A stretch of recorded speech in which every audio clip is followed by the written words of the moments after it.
سلام و درود دوستای عزیز، حال و احوالتان؟ در سابر کامیلو هستم. چند لحظه دیگه یک اپاینمنت به خاطر اپریزال دارم اینجا. چند لحظه وقت داشتم، خواستم برای شما این ویدیو رو جور کنم. خیلی از شما دوستای عزیز پرسان میکنین که وضعیت بازار در این روزا چطور است، خرید و فروش خانه چطور پیش میره.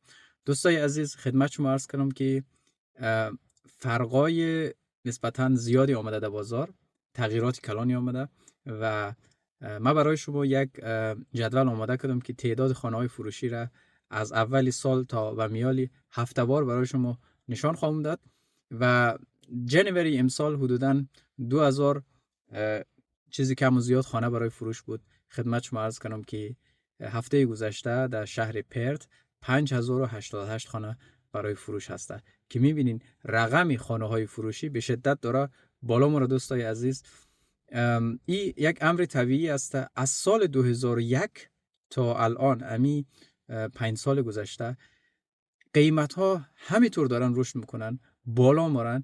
یک زمان دیگه بازار کشش نداره و مردم توان خرید ندارن. دوستای عزیز، به خاطر همین یک امر طبیعیه که بازار یک مقدار بعد از این مدت طولانی شل میشه، قیمت ها ادجاست میشن و خریدارا هم وقتی که در هوم اوپن میاین مثل خریدارای 3 ماه 4 ماه پیش نیستن دیگه. اونا نگوشییت میکنن، اونا هر خانه ای را نمیخرن. به خاطر همین عادت نباید کرد در یک بازاری که همیشه سعودیه و در یک بازاری که همیشه در حال سقوط برای مدت زمانی خاصی، چون بازار تغییر میکنه دوستای عزیز و فعلا بازار یک مقدار شل شده، قیمت ها یک مقدار میان پایین و فروش خانه مدت زمانی ای که یک خریدار بخوای پیدا بکنی طولانی تر شده. دوستای عزیز، بازم هر سوالی داشتین در مورد مارکت برای ما پیام بدین. موفق و مؤید باشین.